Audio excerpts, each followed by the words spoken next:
Hey you. Yeah, you.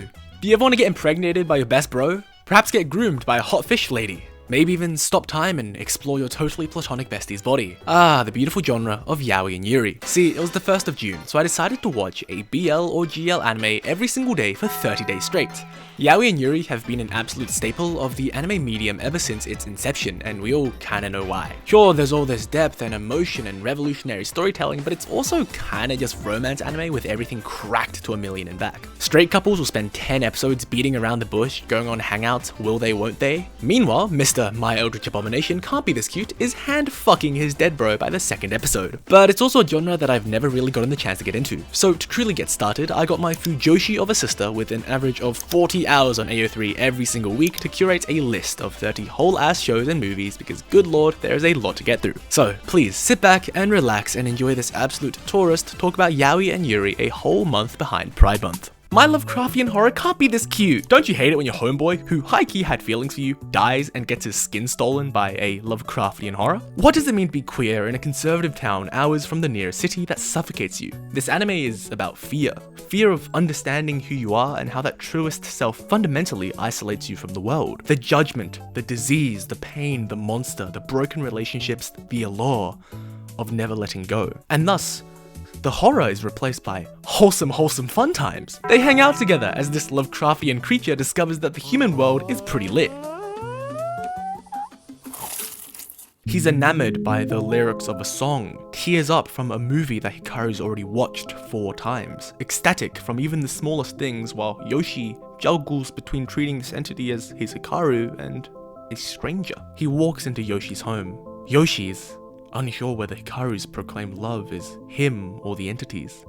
He begins to cry and asks for him to never leave him. I'm no therapist, but role-playing with your friend Skinwalker is no healthy way to cope, and so it's about this time when he tries to isolate himself from Hikaru, but Hikaru keeps chasing after him. A scene that's almost a cliche in a horror movie, running from something that looks so familiar yet is so wrong. He's tried to pretend all of this is normal. Hikaru, no, this monster is no longer his friend, and he's fed up with trying to pretend it is. The entity doesn't know whose memories are whose emotions are whose, they don't care.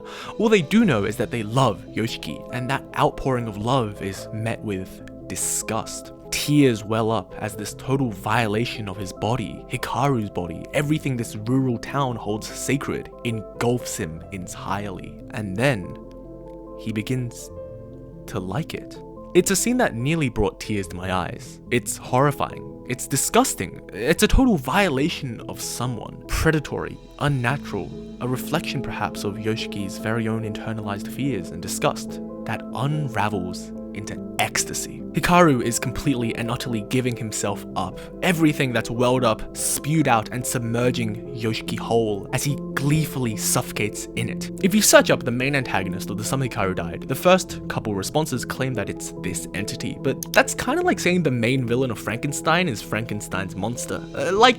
It technically is, but like with so many stories that demonize these people, the true antagonist is really an even more grim society. He and Yoshiki watch DVDs together, discover new foods, fond over cats, and they argue and they fight. When Hikaru says he'll return to the mountains, Yoshiki's eyes twist with pain. The thought that this Hikaru being fake makes him sick to the stomach, but the thought of losing him even more so, and so he begs him to stay. Is that not selfish from a human? Mind you, a couple episodes, he literally stabs Hikaru in the fucking chest, and a couple before that, he sticks his whole ass arm into Hikaru's body. It's a situationship. But these emotions are human. These doubts are human, and as a result, I believe these monsters are human too. Unlike the manga, the show never presents these two as couples, but that doesn't mean they don't love each other. Sure, it's not platonic, and sure, it's not explicitly romantic either. Maybe it's something that's beyond our human condition. Maybe it's something that society deems as monstrous. I got really serious for a second. We should definitely lighten things up. Doom, despair, pain, doom and despair, doomed Yuri over and over and over again, dare I say more so than the summer Hikaru died in both despair and also hope. A Yuri slice of life romance shonen monster of the week type beat. 2 horrific, selfish, murderous yokais fight over a depressed girl whose entire family drove off a cliff. One LARPs being a god and the other LARPs a cannibalism king. No, I'm not fucking exaggerating. It's a world where disgusting, grotesque yokais can magically take the form of cute high school girls. Hinako is depressed. She hates the summer. It reminds her of a past that engulfed her future. Photos of people whose debts she'll never repay, chained to it, chaining to the regret and the promise, to the warmth of a sun that wasn't hers under the waves of the sea that took everything, something she could never understand. Until one day, a big-titted cannibalistic fish lady promises to eat her out. 君を食べに来ました。 I can't really express the motivation of the main character without risking this video being shot down, which is already, it's not looking good for me, but it goes without saying that the trigger warnings at the start of this video seriously apply here. It's a show where it feels less like a fight for love, but a fight for survival. It follows Hinako, a girl who's been clinging onto life for the past 10 years, one bad summer away. Whenever her sorrows consume her, it's symbolized by water, drowning, and it's on that day when she peers into the ocean. Maybe today's the day. ひなこ。大丈夫でしたか？私はしおり。私は君を食べに来ました。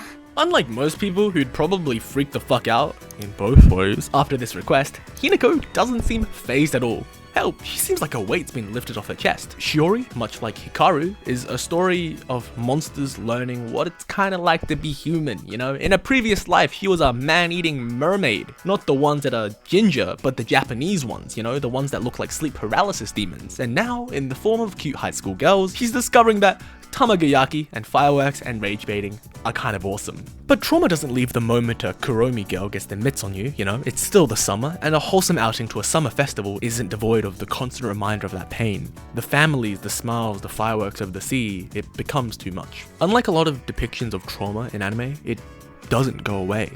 It never does. And its effects linger throughout the entire show. But of course it's never that simple. As their love grows and entwines, the past unravels, and the audience is posed a question. Could Yuri be LARPing her cannibalism kink? The show is an endless spiral where the lies of Hinako's past resurface one after the other until they're back to square one at the ocean where it all began. The water where Hinako met Shiori as a kid, the water where she promised her to stay.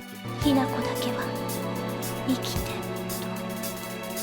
ひなこだけは生きて。 And where Hinako drowns.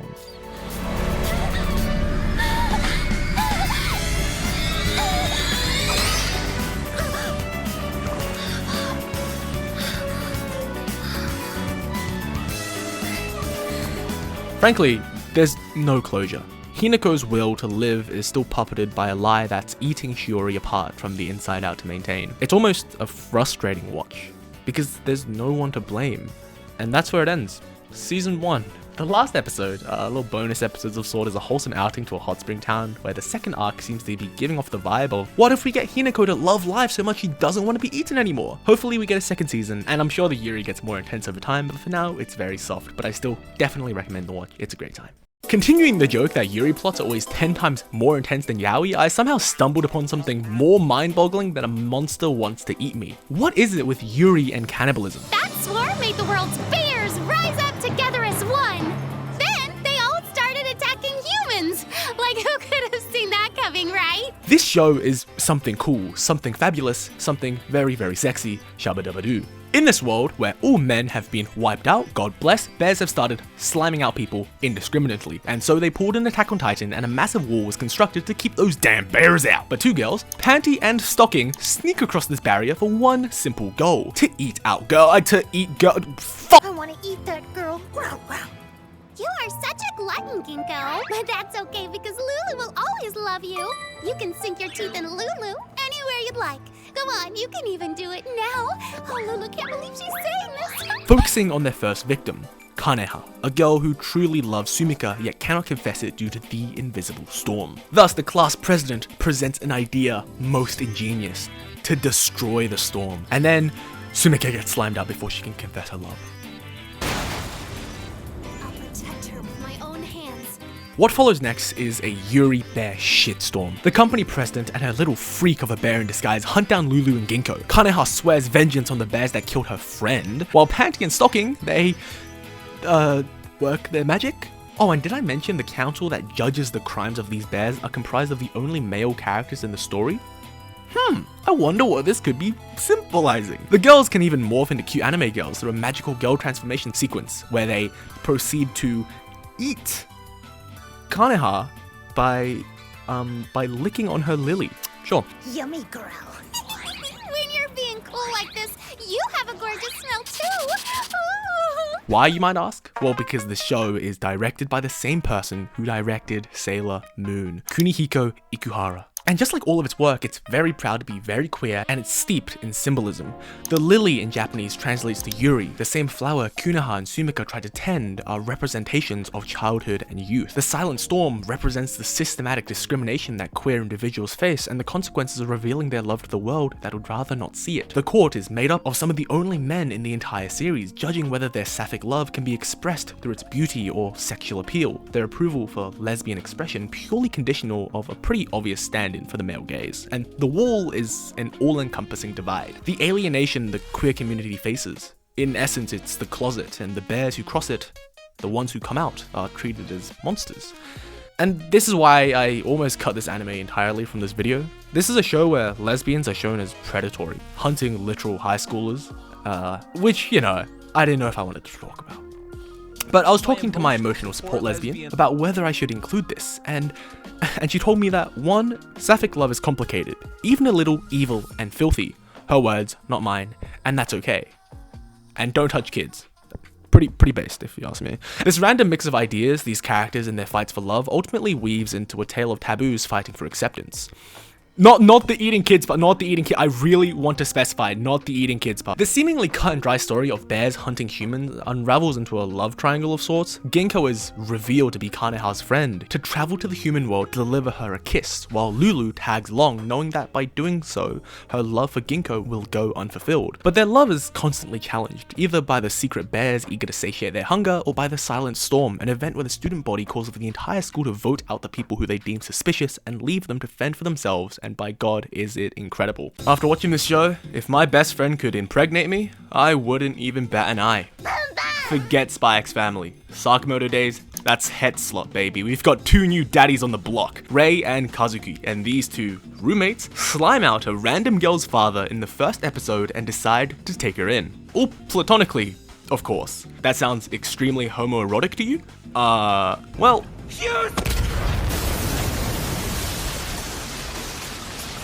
Every good relationship needs a punk and a girl who does ballet. Rei is the former, and Kazuki is the latter. See, Rei's a chud with daddy issues. His daddy beat him as a kid and never said I love you once, and now he sits on his ass and plays video games all day long. He's literally me. Kazuki, on the other hand, is a goddamn golden retriever. He cooks, he takes the kid out for walks, and he's holding the family together.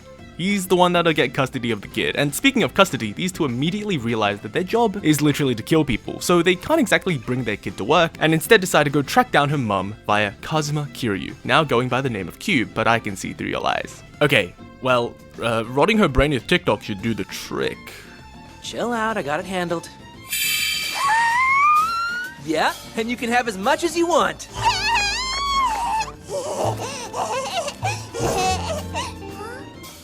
Oh, crap! I'm gonna get evicted. Well, what are we supposed to do? Is everything all right over here? Oh, yeah, there's nothing to worry about. So, bring your kid to work day? Gotta go right now. Who the hell are you? I use the potty. Daddy, Papa. And for takeoff! Like all good 12-episode anime, the first half is an absolute joy with a couple drops of trauma sprinkled in. But being parents are hard, you know? Babies don't shut up at night, and when they're awake, they're actively and so the daddies are sleep deprived, and worst of all, Uncle Q has caught onto their gig. Rei's life flashes before his eyes. His father banned him from love. His role on the planet is to kill, and so to continue his lineage of assassins and to feel no more attachments to this earthly plane, Kazuki and Miri, they're on borrowed time. Oh my god, Q gives her a milkshake, yay! It's at this halfway point where these buddies really start to become daddies, but it's also where the blood-stained pasts of Kazuki and Rei begins to seep through their paradise. God, it's all starting to unravel. Kazuki's traumas are coming back and Miri is sick and she's stuck with Rei! Fucking Rei, she's gonna die! Suddenly, the buddies overpower the daddies, all whilst Miri's birthday is just hours away. Ultimately, the anime is a story about love and family, not the one your crusty abusive cunty-ass father forced upon you, but the one you found and accepted. Is it yaoi It's really hard to say if it fits the criteria. Is it queerbaiting? Probably abso-goddamn-lutely. My sister described this show like the most homosexual, homoerotic, gay piece of media on the planet, but all I really saw was a really sweet and adorable story of a found family. But I'm also gonna just keep it real, man to man, heart to heart. If you're gonna raise a kid for 10 whole ass years whilst living under the same roof, constantly together, it'll truly be a moment where historians will say they were just roommates. If you and your best friend could stop time for 3 minutes a day, what would you do? Me personally, we'd explore each other's bodies.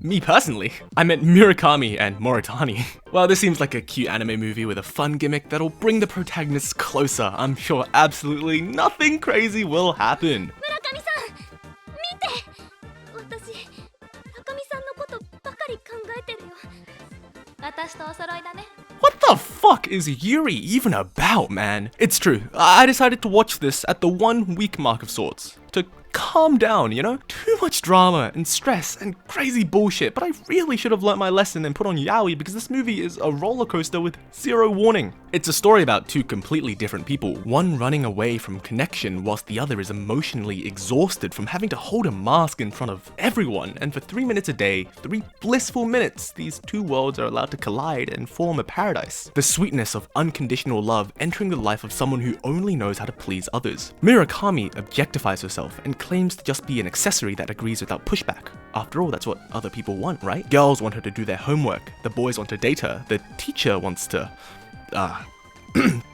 and she obliges them all, no matter how much she wishes not to, and she only assumes one thing of Moritani. それは刹那の夢だがなんて動けて Yeah, she's a pervert. Which, frankly, the way they meet, yeah, honestly, that's a fair enough assumption. Really, there's some of these scenes there's no real way to implement into the script cleanly. She doesn't believe, even after so long spent together, that Moritani truly and unconditionally loves her. To her, it angers her. Why does Moritani only love her when time is stopped, when the curtains are closed, when their love is but a fleeting secret, a forbidden exchange? It makes no sense. Why does no one in this world seem to actually care? The climax of the film, Moritani rips off the mask from Murakami's face and allows their rawest selves to finally talk. Murakami behind the mask, it's genuinely a beautiful scene. The need to hide behind a frozen, isolated world, a mask is gone, and their love is unconditional to themselves and the world. Yuri on Ice looks inside. Yaoi. You've heard of student and mentor, but this dynamic is starting to feel more like slave and master. It's like sex on ice. There's so much eros in this routine, I think it might impregnate me. The show follows Yuri Katsuki, who for the past 26 years has been boy failure maxing. Sure, he has 0 social skills, sure he's from a small town, but he does have one light in his life. Victor Nikiforov. And don't let the Fujoshis psych you out. Everything between these 2 is totally professional. Sorry about this. I think Victor's had a little too much to drink. I told him not to open the second box. Ever since he was a kid, he watched Victor on Ice, and in total admiration, he copied him, lined his walls with his body, and even named his dog after him. But unfortunately, Yuri isn't Victor. He came last during his first Grand Prix. He then moved to Detroit, lost the Nationals, and then started binge eating, and then his dog died. Absolutely awful turn of events, having to move to Detroit, the fucking horror. This dream he's been working towards his entire life, ice skating, is a young man's game. It basically ends at 26. This is it. And he's fucked it.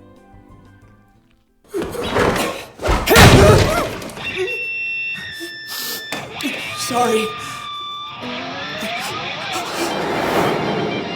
The Junior Grand Prix final gold medalist, Yuri Plisetsky. Double Yuri? Hell yeah. Meet Evil Yuri, or Yuri Plisetsky. He's Victor's current student and Yuri's rival. Sure, he's 10 years younger, but don't let that make you underestimate him. Unlike Yuri, Evil Yuri has 0 social skills by choice, and Victor, well, he's Gojo remade from base principles, except a little zesty. Completely irresponsible and forgetful? Check. Having 2 students and having a fuck it we ball attitude to teaching? Check. The strongest? Check. So how did this 5 out of 5 boy failure catch the eye of the LeBron of skating? Well, after he stumbles back into his hometown, he drops everything to run it back at his home rink, lets his heart out on the fucking rink, performing Victor's most famous routine, hitting every note beat for beat. He's got the talent. He has everything he needs to win except the balls to actually do it. And so, Victor decides to donate his.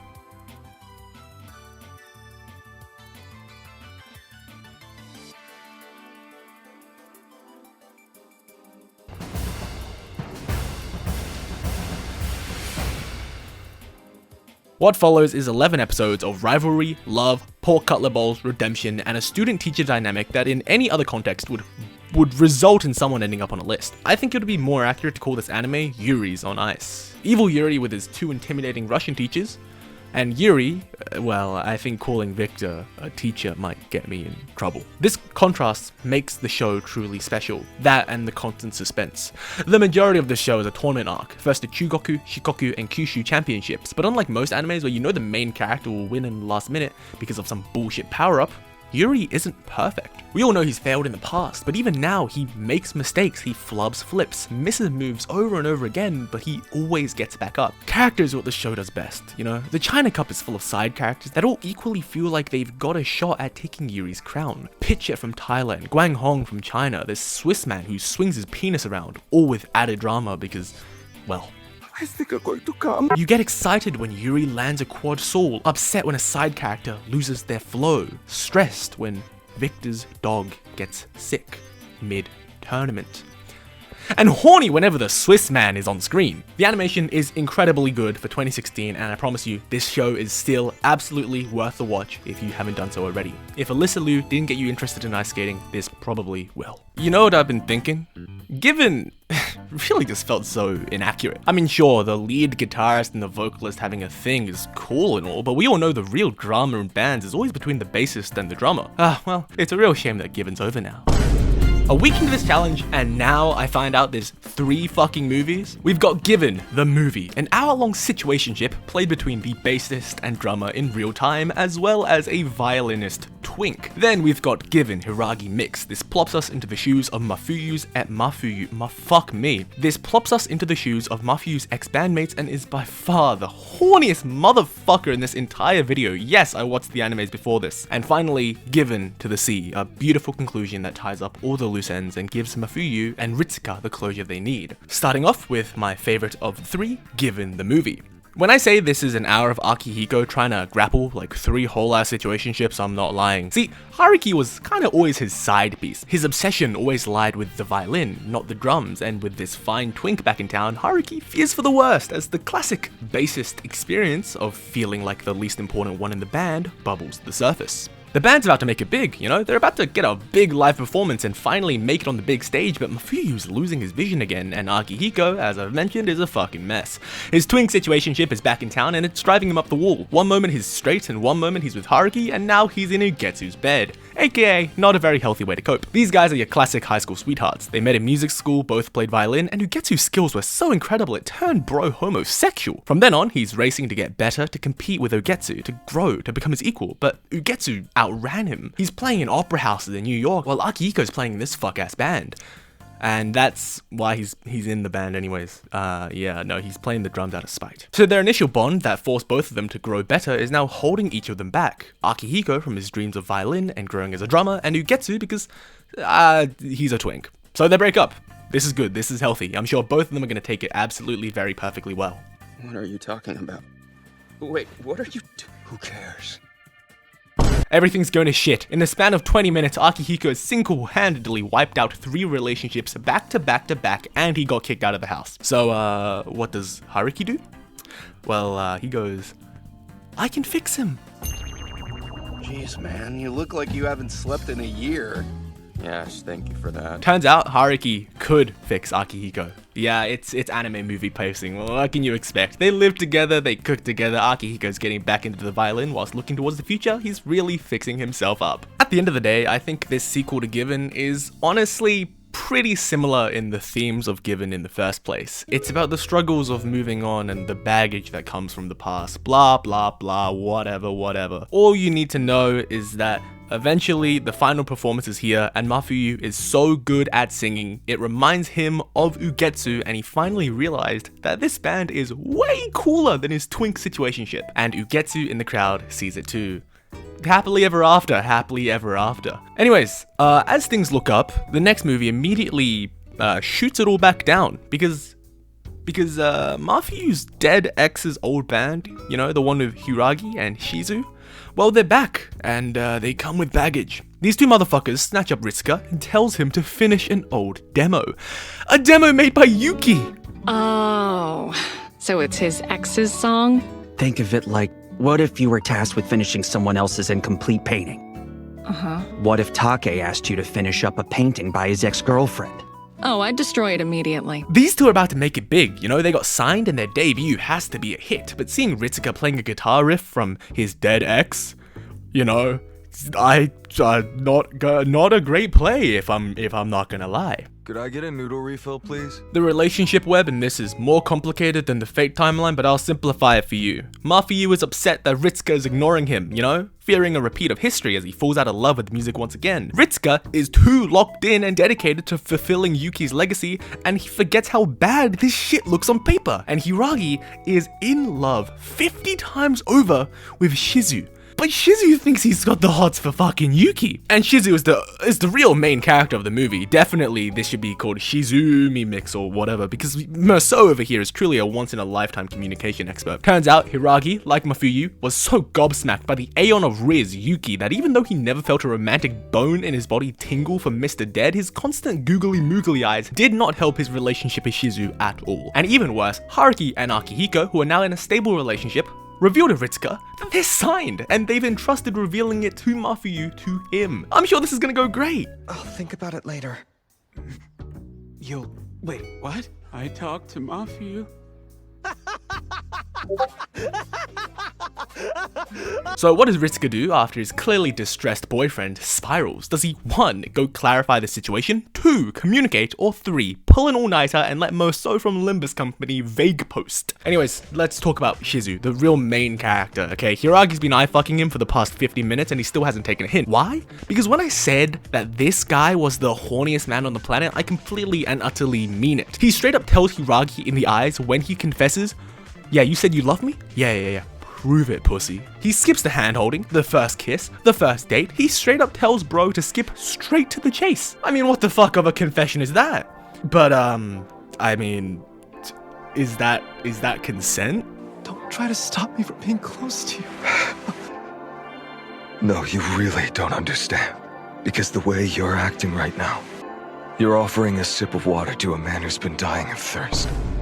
Is that really what you want? Hey, what's with that face? Why are you smiling like that? Hang on! And that post-nut clarity must have hit like a truck, because the next morning, they're top 1 on Billboard. Look man, it's anime movie pacing.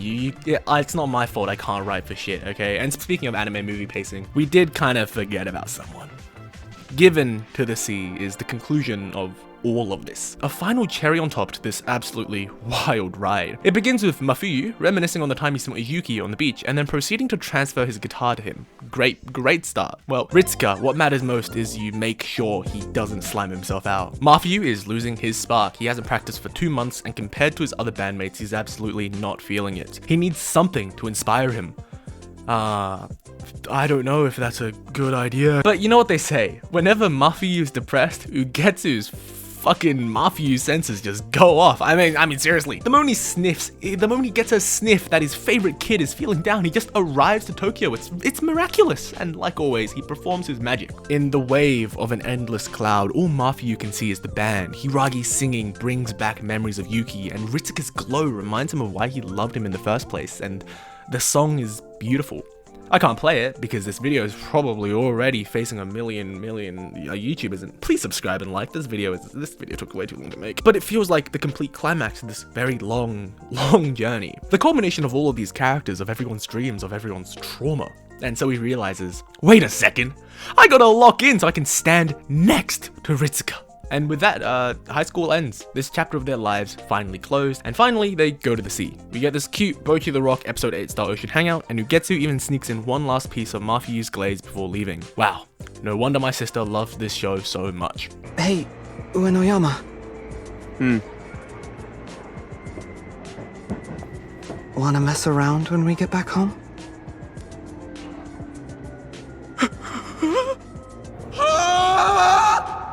Heaven's official blessing is like Demon Slayer for the girlies. Or at least that's what I thought, you know. King of Heavens and King of Ghosts, these forces have been warring across ancient China for millennia. Blood has been drawn, kingdoms level, men reduced to myth, and tales turned to tragedies. But what if the ghost was really hot? Heaven's official blessing narrates the life experiences of and love story between a male god named and a male goat. I'm gonna search up these names real quick, y'all. How to pronounce.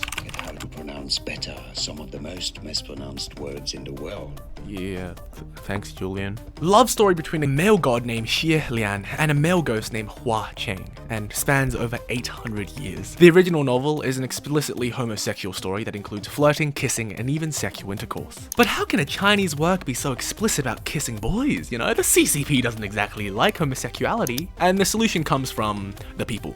And thus, Heaven's official blessing is not gay, it's gay, you know? Enough to satisfy the Fujoshis and not bring down Xi Jinping's hammer on our lovely Xie Lan. And look, I know I'm a tourist, and the description Demon Slayer for the girlies probably gave some people an aneurysm, I'm very sorry, but it kinda really fits season 1, and season 1 specifically. You meet a ghost, they spend a couple episodes trying to figure out its secrets and how to defeat it, and they enter a dramatic fight, and then moments before striking it down, they get a long, tragic backstory. But now, Xie and Hua eye fuck each other every other shot. Speaking of Xie Lan and Hua Cheng, Xie Lian is the bottom. Despite being the ruler of a kingdom, your boy is low-key a boy failure. Ascended 3 times and got banished twice and is trying to run it back once and for all, but the gods really don't like his vibe. He's in horrific debt and he's already on the process of being voted off again. Still processing the trauma of losing his beloved kingdom to a horrible curse, but we'll get there when we get there.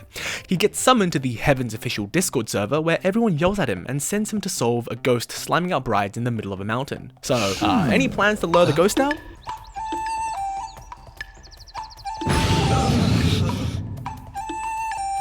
Then there's Hua Cheng, and this man absolutely loves Xie Lan. His whole purpose for existence is to be an absolute simp for this man. When he was a kid, he tried to climb this big tower and almost slimed himself out, but Xie Lan saved him, looked into his eyes, and imprinted. I know the age gap might look really bad, and this is gonna sound really strange, but I think a 700 and 800 year gap isn't that bad. I know it's 100 years, but they're literally centuries old.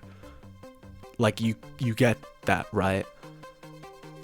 Right? And while Xie is a heavenly official, Hua is a king of the ghosts, Xie's kind's arch nemesis. But game is game. This story becomes a ping pong of whether or not Xie can figure out this suspiciously ghost-shaped man named Sang Lang. He has a suspicious knowledge of the 4 ghost kings, is remarkably good at drawing, can scare aggressive ghosts with just a glare, and suspiciously sidesteps all things that would trigger in the presence of a ghost. All while in situations bringing Xie and San closer and closer together in more and more homoerotic situations. Suspicious! But this yaoi is constantly interrupted by boring plot. It turns out this bride killer was another bride who dated a bum that dumped her, and now her vengeful ass is interrupting my boys kissing. Summoning zombie brides to attack everyone, and so the story kind of puts the yaoi on hold in order to give us the sad Demon Slayer backstory. We find out her relationship with Pei, you know, she wanted long-term love, but Pei never reciprocated that, driving her to betray him in an attempt to get him to finally care about her in the same way she cared about him, but it was a fruitless effort. We get some unique Silk Roadie vibes with the second major arc. Whatever, man, it's some more fucking Demon Slayer shit. I just want to see these guys kissing, because my favorite part of this show is the slice of life moments where Xie and Sang finally get to hang out. They chat it up, they build temples together in the middle of the beautiful Chinese countryside, they run away from ghosts together, and it gets intense real quick. Normally it takes an entire season of will they won't they before they get to hand holding, but these dudes are just sleeping in the same bed by the second episode of meeting each other. And this dynamic really shines in the action scenes because it comes